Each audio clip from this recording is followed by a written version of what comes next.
শিক্ষক মানেই ভরসা, শিক্ষক মানেই আশ্রয়। কিন্তু বরগুনার এক মাদ্রাসায় শিক্ষক নামের এক ব্যক্তি সেই বিশ্বাসেই আঘাত এনেছেন। বরগুনার তালতলীতে এক তৃতীয় শ্রেণীর শিক্ষার্থীকে দিয়ে পা চাটানো ও ময়লা খাওয়ানোর মতো অমানবিক ঘটনার অভিযোগ উঠেছে এক মাদ্রাসা শিক্ষকের বিরুদ্ধে।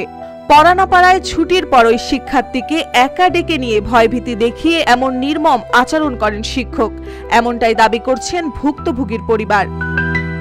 না পড়ার কারণে আমার মেয়েরে বলে তুমি ময়লা খাও, তখন আমার মেয়েকে বলছে না আমি ময়লা খাবো না, আমি পড়া দেবো।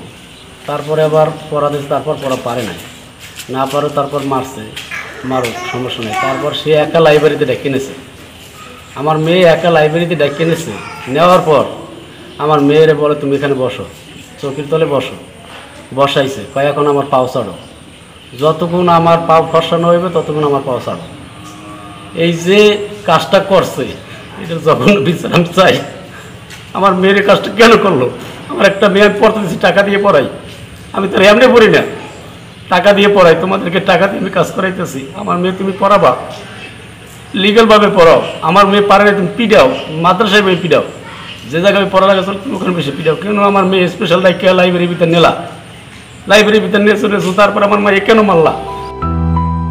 ঘটনার পর থেকে শিশুটি মানসিকভাবে ভেঙে পড়েছে। বলে তুমি নামটা বলো, আমি কই স্যার আমার অনেক টুকু বাজে, কয় তুমি নিচে বক, তুমি নিচে বক। আমি কই আচ্ছা আমি বলছিলাম। এবার কয় তুমি আমার পাও স্যার, আমি কই স্যার আমি পারো না, কয় তুমি যাবো। এবার আমার স্যার ঘটনাটি ঘটেছে বরগুনার তালতলী উপজেলার লাউপাড়া এলাকার একটি আবাসিক অ্যারাবিক মাদ্রাসায়। অভিযোগের বিষয়ে জানতে চাইলে অভিযুক্ত শিক্ষক মিজানুর রহমান জানান, আমি শুধু বলেছিলাম ময়লা খাও, কিন্তু পা চাটানোর বিষয়টি সত্য নয়। আমি ওদের নামটা পড়াচ্ছিলাম, তারপরে ওই সানজিদা মেয়েটা ময়লা নিয়ে মানে কাগজ ময়লা ওইগুলো নিয়ে দুষ্টামি করতেছিল। যখন দুষ্টামি আমি দেখছি তখন আমি বলছি যদি তোমার নামটা না হয় তাইলে কিন্তু ওই ময়লা খাওয়াই দেবো না আমি।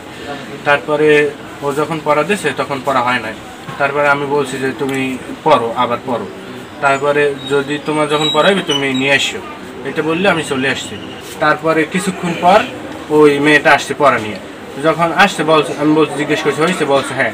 তারপরে বলছি যে বলো, যখন বলছি তখন ও মানে দুইটা বলতে পারছে, মানে 8 বলতে পারছে, 8 2 16, 3 8 আর বলতে পারে নাই। যখন বলতে পারে নাই তখন আমি বলছি তাই এখন তো তাইলে তোমার ময়লা খাওয়া লাগবে, এখন ময়লা খাও। এটা যখন বলছি ও মানে ওই পাশে বসিয়া কান্দল লইছে, মানে কান্না শুরু করতেছে। তা আমি দেখি আবার বলছি তাই এখন যাই আবার পড়ো।